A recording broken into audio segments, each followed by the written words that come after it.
Bom dia, boa tarde, boa noite. Sejam bem-vindos a mais um episódio do Operação Copa América, o programa especial de esportes da Hub Jornalismo SPM. Meu nome é Rafael Castro e, como é de praxe do programa, nós trouxemos um convidado muito especial, desta vez para falar sobre VAR e arbitragem. Ele é analista de arbitragem da Rádio Gaúcha, ele é jornalista formado, mestrando, ele é formado como árbitro também. Seja muito bem-vindo, Jory Vasconcelos. Muito obrigado por aceitar estar no nosso programa. Valeu, Rafael Castro. Muito obrigado pelo convite. Pessoal do Operação Copa América, é uma honra estar aqui para falar com vocês sobre aquilo que é a nossa rotina, o nosso dia a dia, que é falar de futebol, falar de arbitragem, mais especificamente no meu caso, e especialmente nos últimos tempos falar sobre o VAR, que é a maior revolução na história das regras do futebol e está provando dentro de campo que veio para fazer época. Então, começando o programa, fala um pouco como tu começou a gostar de futebol, como tu começou a se interessar por arbitragem, conta um pouco da tua história pra gente. Gostar de futebol, quando a gente fala em Brasil e fala em Rio Grande do Sul, onde a gente tem uma tradição muito forte com a dupla Grenal, participando de grandes competições, grandes campeonatos, é algo quase que intuitivo. A gente começa a gostar de futebol no momento em que começa a crescer, né? E se eu tiver que te responder assim, quando eu comecei a gostar de futebol, talvez seja a resposta correta quando eu comecei a entender as coisas enquanto pessoa, né? Porque o futebol está na nossa essência, está na nossa cultura, está no nosso dia a dia aqui no Rio Grande do Sul. E a partir disso, claro, tive como muitos garotos têm o sonho de ser jogador de futebol, só que a falta de qualidade me levou a estudar, né? Felizmente estudei, porque como jogador de futebol seria terrível. E acabei buscando dentro da minha qualificação profissional fazer o jornalismo em função desse gosto que eu tinha pelo esporte, pelo futebol, e sempre tive o sonho de trabalhar com jornalismo esportivo. E aí as coisas foram acontecendo e primeira oportunidade depois que eu entrei na faculdade não foi dentro do jornalismo esportivo, a segunda também não foi, mas na terceira eu já comecei a encaminhar para aquilo que era uma das minhas vontades, que era trabalhar com rádio. Quando eu entrei na faculdade eu tinha vontade de trabalhar com rádio jornalismo esportivo. E a minha terceira oportunidade de estágio foi na Rádio Gaúcha, mas não para trabalhar no esporte. E aí dentro da Rádio Gaúcha eu consegui, a partir da afinidade que eu tinha com o assunto, ir me direcionando aos poucos para a área do jornalismo esportivo. E estou lá até hoje, estou no esporte da Rádio Gaúcha desde 2010, já são quase 10 anos especificamente no jornalismo esportivo. O interesse pela arbitragem, como é que aconteceu, como é que surgiu, a visão de alguém que gosta da arbitragem, como é que é a diferença para o pessoal geral do esporte, do futebol, porque o pessoal do futebol costuma ver o árbitro como alguém para xingar, para descarregar a raiva durante os jogos. Sabe que isso é muito engraçado, né? Às vezes as pessoas me perguntam, cara, como é que tu foi virar comentarista de arbitragem? Porque, enfim, tu sempre quis isso? É uma pergunta que às vezes as pessoas me fazem. Cara, qual criança no mundo pode em algum momento da vida ter tido o sonho de ser comentarista de arbitragem? Cara, o cara quando é criança, o cara quer ser médico, quer ser veterinário, ele quer ser, enfim, super-herói, quer ser Power Ranger, ele quer ser jogador, quer ser qualquer coisa, menos comentarista de arbitragem. Então, obviamente, eu nunca sonhei, nunca imaginei que um dia eu fosse ser comentarista de arbitragem. Quando eu entrei na faculdade de jornalismo, ou em qualquer momento da minha carreira, da minha formação, até mesmo quando eu ingressei na Rádio Gaúcha e fui desenvolvendo a minha carreira dentro da emissora, eu jamais imaginei que um dia eu pudesse virar comentarista de arbitragem. E aí a pergunta, como surgiu o interesse, a possibilidade de ser o comentarista de arbitragem da Rádio Gaúcha? Basicamente pela oportunidade. O Leonardo Gaciba tinha sido comentarista de arbitragem da Rádio Gaúcha, ele entrou na Rádio Gaúcha em 2010 e ficou aproximadamente 6 meses na Rádio Gaúcha. Do meio do ano de 2010 até o final do ano. O Gaciba encerra praticamente a atuação dele na Rádio Gaúcha com a cobertura do Mundial de Clubes de 2010. Naquele ano o Inter foi disputar a competição lá nos Emirados Árabes. E logo na sequência, o Sport TV e a Globo chamam o Gaciba para fazer um teste. E o Gaciba é aprovado nesse teste. E a Rádio Gaúcha perde o comentarista de arbitragem. E aí a Rádio Gaúcha fica entre 2010 e 2012, na verdade 2011 e 2012, sem o comentarista de arbitragem. E um determinado dia, a partir das funções que eu vinha desempenhando dentro do departamento de esportes da rádio lá, o Pedro Ernesto Denardim, que é o principal narrador da Rádio Gaúcha, né, há muito tempo, e na época tinha uma participação um pouco maior assim nas decisões do departamento, me chamou para conversar um dia. Ele apresentava o programa Show dos Esportes, que hoje eu apresento. Faz 2 meses que eu apresento o programa ao lado do Luciano Périco. Ele me chamou um pouco antes do Show dos Esportes começar e disse: olha, se tu puder vir aqui, eu quero conversar contigo. E aí o Pedro começou a bater papo comigo. Ele falou: olha, a gente vem observando o teu trabalho, vem observando o teu desenvolvimento dentro da rádio, gosta do teu trabalho, e a gente tem uma lacuna nesse momento dentro da nossa equipe, que é a ausência de um comentarista de arbitragem. A gente investiu no Gaciba, trouxe ele da arbitragem para dentro do rádio, e ele foi um sucesso. Em 6 meses foi parado no Sport TV, na Globo, e a gente quer apostar em algo que a gente já fez, que é formar um jornalista como árbitro, para que esse jornalista, a partir da formação como árbitro, possa desenvolver a função de comentarista de arbitragem. Se tu tiver interesse, o curso de arbitragem está começando agora em abril. Isso daí foi final de março que ele me chamou para conversar. Tu vai fazer o curso de arbitragem, e a partir do curso de arbitragem a gente vai te preparar para ser o comentarista de arbitragem da Rádio Gaúcha. E aí eu topei o desafio. Na época, 2012, eu tinha 23 para 24 anos, era muito novo, né? E ao mesmo tempo em que aceitei o desafio, eu sabia do tamanho daquele desafio, porque eu estava entrando numa função dentro da Rádio Gaúcha em que, de repente, logo ali na frente eu ia estar comentando um Grenal, e ao lado de caras que sempre foram referência para mim, e que a maior parte deles tinha idade para ser, no mínimo, o meu pai. Eu, com 23 para 24 anos, ia ter que também saber lidar com essa pressão. E aí fiz o curso de arbitragem ao longo de 2012, terminei o curso no final de 2012, e em 2013, janeiro de 2013, eu comecei a ser comentarista de arbitragem no Campeonato Gaúcho daquele ano, e aí já são 6 anos, né? De 2013 a 2019, aí, metade de 2019, eu estou fazendo essa função de comentarista de arbitragem na Rádio Gaúcha. Puxando agora para a Copa América, tu vivenciou algumas Copas Américas antes de se tornar jornalista, depois depois com a formação de árbitro, e agora com a formação de árbitro, e agora tem o VAR. É verdade. Qual a diferença de todas essas percepções? Porque no jornalismo sempre dizem pra gente que a gente tem que estar atualizado, tem que estar acompanhando, e para ser analista de arbitragem não é diferente, né? Não é diferente. Sabe que é muito interessante, porque a gente começou a falar sobre Copa América, e a tua pergunta ela falou sobre as competições que eu acompanhei antes de virar jornalista, né? E é engraçado, a primeira cena que me vem na cabeça, talvez porque recentemente agora completou 20 anos, é aquele gol do Ronaldinho Gaúcho em 1999 contra a Venezuela. Talvez seja a primeira lembrança de Copa América que eu tenha na minha cabeça muito forte, porque eu era criança naquela época e o Ronaldinho era o maior jogador do Rio Grande do Sul naquele momento, né?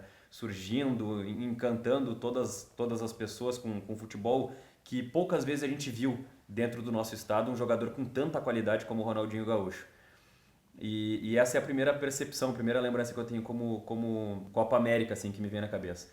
Depois, a segunda lembrança que me vem de Copa América na cabeça, assim, muito forte, é aquela Copa América em que o Brasil está perdendo para a Argentina e o Adriano simplesmente estraçalha com o jogo, destrói o jogo, faz um gol assim quando tudo parecia perdido, e o jogo vai para os pênaltis, e o Brasil acaba sendo o campeão em cima da Argentina numa virada espetacular.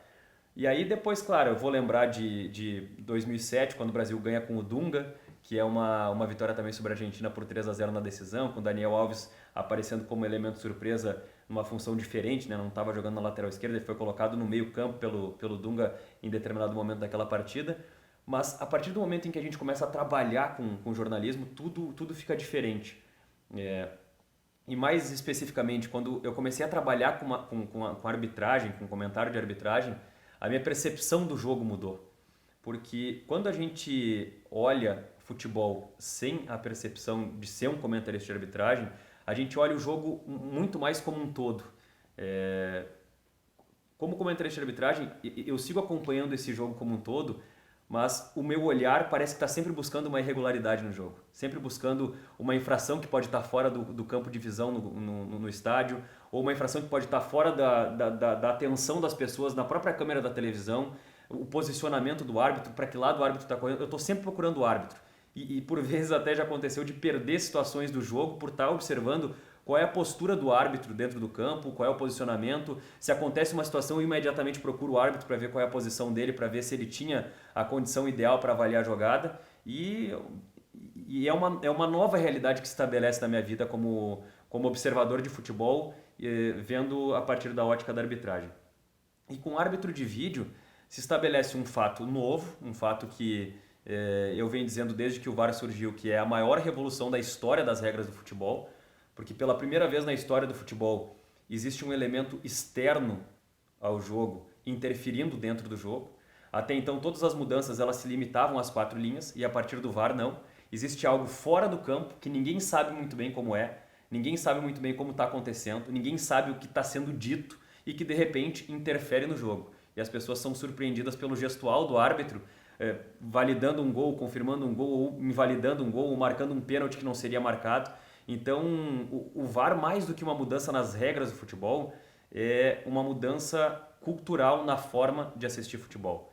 As pessoas passam a torcer pelo VAR, as pessoas passam a torcer pelo árbitro, passam a ter uma expectativa enorme pelo momento em que o árbitro está com a mão no ouvido e pedindo para esperar, porque ele está recebendo uma informação. E por vezes as pessoas passam até a cobrar o VAR, ou vaiar a não existência de uma revisão em um lance que os torcedores gostariam que fosse revisado. Como tu falou, o VAR está acontecendo muitas mudanças e as pessoas estão ansiosas quando para seleções, no caso da Copa América, para a sua seleção, elas ficam nessa expectativa boa, esperando que alguma coisa aconteça, e quando contra a sua seleção, elas ficam nessa expectativa também, e está sendo muito questionado o VAR na Copa América. A gente vê por 2 fatores, pela demora e também pela quantidade dos gols anulados, assim. Então, como é que é a tua percepção? Porque a gente vê muitas reclamações. O Uruguai reclamou de 3 gols anulados contra o Peru. O Peru se beneficiou e foi para a semifinal. Só que o Peru também teve 2 gols anulados na estreia contra a Venezuela e não ganhou o jogo por causa desses gols. Esse jogo do Uruguai contra o Peru é interessante, porque eu vi muitas pessoas criticando e até questionando a regra do impedimento. E muitas pessoas dizendo assim, pô, mas não é o espírito da regra, o cara estava impedido por causa do tronco, a cabeça estava à frente, será que ele tirou vantagem em relação a isso? Ou então no lance do Suárez, ele está com o joelho à frente, na passada o joelho se coloca à frente do penúltimo defensor. Para começar a conversa, a gente precisa lembrar que a regra do impedimento ela é muito anterior à criação do VAR. O impedimento sempre foi assim. A diferença é que antes da existência do VAR, esse tipo de lance ajustado muitas vezes era ou por sorte do assistente ou por uma fração de segundo e a fotografia que ele conseguia tirar da jogada no lance para perceber se ele entendia que havia ou não impedimento. E muitas vezes a fotografia que ele tirava no lance, se ela atrasasse 1 segundo em relação à velocidade da movimentação, momento de toque na bola, momento da transposição do zagueiro saindo e o atacante entrando, o assistente estava muito propício a cometer um erro e interferir diretamente no placar do jogo. Com a chegada do VAR, o lance de 1 metro passa a ser banal. O lance de 10 centímetros passa a ser uma questão pontual, precisa. Não se comete mais esse tipo de erro. Também acho importante falar que nesse jogo do Uruguai contra o Peru, apesar da reclamação dos uruguaios, muita gente não percebe a partir da interferência do VAR que o VAR não interferiu em nada no jogo. Todos os gols que foram marcados pelo Uruguai foram anulados corretamente no campo. Era uma equipe de arbitragem brasileira que estava trabalhando no jogo. No segundo tempo, os gols do Uruguai aconteceram com o Suárez e com o Cavani. E o Rodrigo Henrique Correa era o bandeira, número 2, que estava correndo por aquele lado do campo. E ele marca os 2 impedimentos no campo. E lances assim que são quase que de acerto de olho biônico do Rodrigo Henrique Correa, que é um extraordinário assistente. Por que as pessoas entendem que o VAR anulou os gols do Uruguai? Porque depois da marcação do bandeira, o árbitro pede que os jogadores esperem, porque o VAR vai checar se a decisão do campo foi correta. E a demora de 1 minuto e meio, 2 minutos ali para checar se a decisão do campo foi certa, acaba dando a ideia para as pessoas de que o VAR está anulando o gol, mas quem anulou o gol foi o Bandeira dentro de campo. É diferente do lance em que o Bandeira não marca o impedimento e o VAR checa a jogada e detecta o impedimento. Ou seja, se não existisse o VAR, o gol seria validado e com a existência do VAR, o gol passa a ser anulado. Nesse caso especificamente, não é o melhor exemplo para o Uruguai reclamar do VAR, porque se não existisse o VAR, o jogo seria 0-0 e a decisão iria para os pênaltis, porque o Uruguai teve 3 gols anulados, corretamente anulados pelos bandeiras que estavam dentro de campo. Uhum. E durante toda grande parte da história do futebol, os árbitros foram xingados e escorraçados o tempo todo, mas a ideia sempre foi de que, como ser humano, ele está propenso a errar. Uhum. Agora, com o VAR, parece que as pessoas têm uma percepção de que o VAR não pode errar. O que tu acha que vai ser no futuro da percepção das pessoas com o VAR? Será que elas vão se acostumar com a ideia do VAR julgar o lance, ou elas vão continuar reclamando e vão continuar, algumas até pedindo a saída do VAR e a volta do futebol como era antigamente? Eu entendo que esse movimento de repelir o VAR e querer a volta do futebol raiz, né, do futebol romântico, é como se o VAR estivesse tirando a magia do futebol, porque o gol acontece, todo mundo comemora e de repente parou, não é mais assim, o gol vai ser anulado, então o torcedor comemora um gol fantasma, vamos dizer assim, um gol que não vai ser validado. Eu acho que esse movimento é um movimento natural para algo novo e muito radical que está acontecendo. Me estranharia, realmente, se as pessoas estivessem entendendo isso como algo normal. Não, tá legal, eu entendo, eu comemorei aqui, mas estou de boa, eu descomemoro aqui, tá tudo tranquilo. Não, a pessoa não vai entender isso. As pessoas não vão entender isso. Principalmente as pessoas que se acostumaram por muito tempo a viver sem essa realidade do árbitro de vídeo. Então, acima de qualquer coisa, o processo do VAR é um processo gradual, um processo lento. Quanto mais conservadoras as pessoas forem e quanto mais tempo a pessoa tem acompanhando o futebol dessa forma, talvez mais dificuldade essas pessoas vão ter de assimilar o VAR como algo natural do futebol. Eu acho que vai demorar muito para o VAR ser entendido como algo natural e talvez ele nunca seja completamente natural. Se alguém acha que o VAR vai acabar com a reclamação, eu posso garantir que isso nunca vai acontecer. Reclamação de arbitragem sempre vai acontecer, mesmo tendo VAR e tendo vídeo, tem lance que requer uma interpretação e eu vou ter uma interpretação, como o nome já diz. Você, Rafael, vai ter outra interpretação diferente e as coisas vão se encaminhar para uma situação de debate. Eu vou tentar te convencer com os meus argumentos, você vai tentar me convencer com os argumentos que tem, e assim vai ser na roda de bar, na conversa da faculdade, na conversa dos amigos, do WhatsApp, do grupo de qualquer coisa que tem. Não vai mudar isso. Acho que o debate em relação aos erros de arbitragem vai seguir acontecendo. Claro que esse debate vai ser menor à medida que coisas pontuais, como o lance de impedimento, como o lance se a bola saiu ou não saiu pela linha de fundo, antes da marcação de um gol, como situações de pênalti em situação que acontece fora ou dentro da área, isso não vai mais acontecer. Então, o VAR reduz o número das polêmicas, mas ao mesmo tempo o VAR potencializa aqueles lances em que as pessoas entendem que o VAR errou, né? Porque as pessoas não conseguem assimilar e entender ou aceitar que o VAR vendo o vídeo pensa diferente dela. Então parece que o VAR só está correto, só está legal se tiver a mesma decisão que eu teria enquanto árbitro de vídeo. Então acho que, para resumir essa questão, o VAR vai evoluir, vai mudar, as pessoas vão evoluir nessa percepção. Não vejo tão logo assim uma aceitação grande das pessoas com relação ao árbitro de vídeo. Acho que vai demorar bastante. Agora, acabar com polêmica, acabar com discussão, eu acho que a gente pode desistir desde já para não se frustrar ali na frente. Legal. Vamos para a segunda parte do nosso programa. Mais um bate-bola. Eu vou perguntar, tu responde brevemente. Então são perguntas bem objetivas. Tá. A primeira pergunta é: quais árbitros tu acha que está tendo destaque na Copa América? Nessa Copa América, sabe que é difícil falar sobre isso nesse momento. É mais difícil avaliar o árbitro em tempos de árbitro de vídeo. Porque o jogo em que tem a revisão do VAR, antigamente seria o jogo que tem o erro muitas vezes. E o árbitro que erra dentro de campo, em tese, ele não fez uma boa arbitragem. Só que o VAR passa a ter a condição de resolver esses problemas.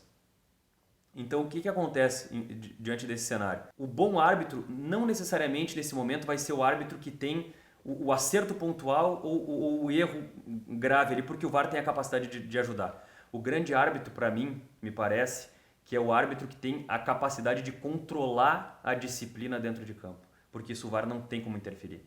O árbitro que é respeitado dentro de campo, o árbitro que tem, por parte dos atletas, a aceitação das decisões. E talvez nesse momento o cara com mais condições em relação a isso seja o Néstor Pitana da Argentina. O cara que fez a abertura da Copa do ano passado, fez a final da Copa do ano passado e captou a estreia da seleção brasileira contra a Bolívia num lance em que ele teve o VAR. Ele acabou marcando um pênalti para a seleção brasileira, mas ele é muito respeitado dentro de campo e faz as coisas parecerem fáceis. E nesse sentido de ser respeitado, tem algum árbitro que esteja te decepcionando na Copa América? Decepcionando na Copa América, daquilo que eu vi. Olha, não me vem um nome assim específico que tenha me decepcionado. Talvez o árbitro que mais tenha me decepcionado seja o Roberto Tobar, que foi o árbitro que apitou Brasil e Paraguai, fez 2 jogos nessa Copa América. Nesse critério que eu uso para avaliar o Pitana como positivo, o Roberto Tobar é um árbitro que permitiu demais a conversa por parte dos jogadores, muita explicação. Tudo que ele apitava, os jogadores dos dois times cercavam, e aí ele explicava para um, explicava para outro, era muita palestra dentro de campo, e isso vai tornando o jogo arrastado para quem está assistindo, parece que o jogo está chato. Então, falta de agilidade, falta de dinâmica dentro do jogo. Roberto Tobar do Chile, para mim, foi a decepção até agora. E para terminar essa parte do programa, teria algum árbitro, principalmente brasileiro, que tu gostaria de ter visto na Copa América e tu não viu nessa de 2019? Brasileiro, não. Acho que os 3 árbitros brasileiros que estão na Copa América, nesse momento, são as melhores opções que a gente tem dentro do quadro nacional. O Rafael Claus, paulista, é um grande árbitro, é um dos melhores do país, por isso que está na Copa América. O Wilton Sampaio, embora tenha algumas polêmicas dentro do Campeonato Brasileiro recentes, assim, que a gente acompanhou, quando se apresenta no nível internacional, vai bem, fez Mundial de Clubes, foi VAR na Copa do Mundo da Rússia, então é um cara que vem aparecendo bastante no cenário internacional. E o Anderson Daronco rivaliza com o Rafael Claus, no meu entendimento, como o melhor árbitro do futebol brasileiro nesse momento. Até melhor do que o próprio Wilton Sampaio, que tem Copa do Mundo na bagagem. Uhum. Agora a gente vai para mais uma parte do nosso programa chamada Opiniões Impopulares. Eu acho que tu deve lembrar principalmente do Twitter sobre as opiniões impopulares, que as pessoas colocavam opiniões até sobre comida, sobre esportes, que as pessoas não costumavam dar, mas que para elas eram convicções. Sim. Então, a primeira opinião impopular que eu gostaria que tu desse é sobre a maior parte do tema do nosso programa, que é o VAR. A opinião impopular sobre o VAR talvez seja... o VAR vai acabar com o futebol. Sei lá, acho que as pessoas falam bastante isso, né?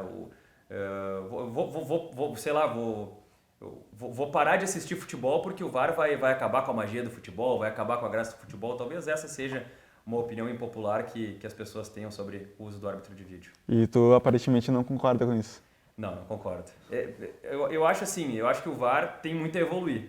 É interessante porque existe muito nesse momento um debate de pessoas contra e a favor do VAR. Eu me coloco nas pessoas que são a favor do VAR e acho que todos deveriam ser a favor do VAR, porque é algo que veio para melhorar o futebol. Agora, isso não significa dizer que eu tenho que concordar com tudo que o VAR faz e tenho que concordar com a conduta que muitas vezes acontece. Tem muita coisa do VAR que eu acho que está errada, tem muita coisa do VAR que precisa ser revista e precisa ser repensada e precisa ser aprimorada. Eu acho que isso é fundamental para que o VAR seja entendido pelas pessoas. Ser a favor do VAR não significa concordar com tudo e simplesmente aceitar tudo que o VAR decide, né? Então, acho que tem muito para melhorar em relação ao árbitro de vídeo, mas sou sim das pessoas que acho que o VAR não vai acabar com o futebol.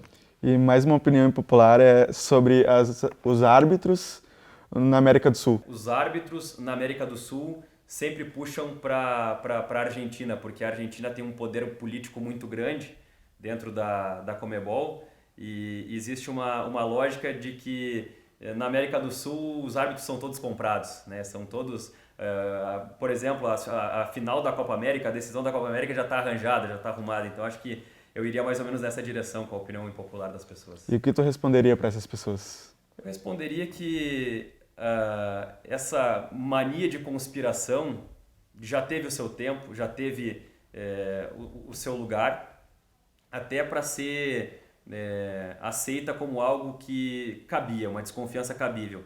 Mas na atualidade as coisas são cada vez mais profissionais, envolvem cada vez mais dinheiro e por conviver com o meio da arbitragem e conviver com muitos árbitros, conversar com muitos árbitros, eu tenho a certeza e falo com toda a convicção de que mais do que qualquer pessoa dentro do futebol, mais do que qualquer torcedor de qualquer clube, o árbitro entra em campo para acertar.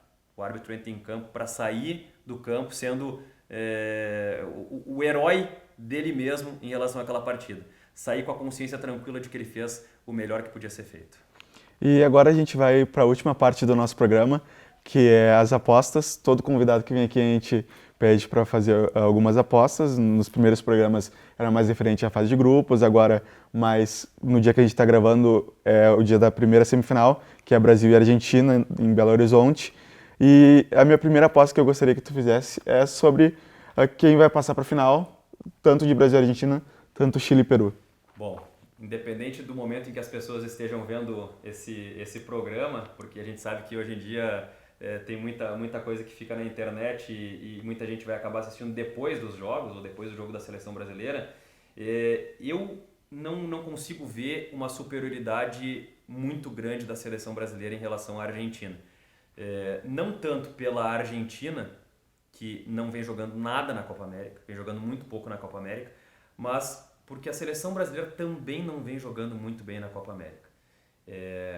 Embora a seleção brasileira tenha feito um bom jogo contra o Peru, esse bom jogo contra o Peru me parece circunstancial, porque tem um gol cedo de escanteio, tem uma bola entregada do goleiro que faz o 2-0 e quando a seleção peruana tentou acordar no jogo, tomou o terceiro e já estava tudo liquidado. Então acho que o jogo se direcionou para uma facilidade para a seleção brasileira e aí o Brasil passou por cima realmente da seleção peruana. No jogo contra a Bolívia, o Brasil só consegue relaxar no jogo e deslanchar quando faz o gol de pênalti no segundo tempo. Então, dificuldades contra a Bolívia. Contra a Venezuela, deu um chute na direção do gol ao longo de 90 minutos. É muito pouco. E contra o Paraguai, foi aquele sofrimento, né? A tática do Tite não foi nem o 4-2-3-1, nem o 4-3-3, foi aquela tática do sinal da cruz aqui, assim, né? Então, o Brasil rezou para não ser eliminado pelo Paraguai mais uma vez nas quartas de final. Então, acho que as dificuldades que o Brasil mostrou até agora não recomendam uma ideia de que o Brasil passa tranquilamente pela Argentina. Eu acho que o Brasil passa, acho que o Brasil até tem uma ligeira superioridade em relação à Argentina, mas essa classificação vai ser apertada, não vai ser um jogo muito, muito simples não. E na outra semifinal, eu vejo uma superioridade muito grande da seleção chilena, acho que a seleção chilena vai para a decisão e sendo adversária do Brasil na final vai incomodar bastante, porque é uma seleção de muita qualidade e prova disso é que ganhou as últimas 2 edições da Copa América. Se o Brasil chegar na final para enfrentar a seleção chilena e achar que o Chile é aquele freguês que sempre foi da seleção brasileira, talvez na Copa América as coisas sejam um pouco diferentes. O Brasil vai ter que suar para ser campeão dessa competição. E a nossa última aposta, mais especificamente sobre o tema do programa, tu acha que vai ter algum gol anulado nas semifinais? E se tiver, quantos? Vamos apostar num golzinho anulado do Messi, hein? O Messi faz aquele gol, porque o Messi não está jogando muito bem nessa Copa América, está sendo meio que uma decepção.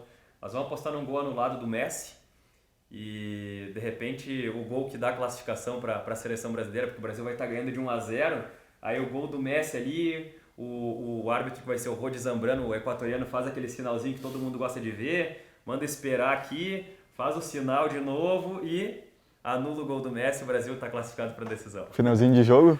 Finalzinho de jogo, né? Para dar aquela emoção, aquela tensão. Para os argentinos ficarem chorando por muito tempo. Exato, os argentinos vão ficar reclamando da arbitragem, né? Quem diria, os argentinos que lá na Copa de 86 tiveram um gol de mão marcado pelo Maradona. É verdade. Então, Diário, eu quero te agradecer por participar do nosso programa, foi muito bom, muito obrigado. Eu quero agradecer também a Hub por nos fornecer o estúdio de telejornalismo, ao nosso professor Leandro Legário, que tem nos orientado nesse programa. Muito obrigado pela atenção de todos vocês. Até a próxima.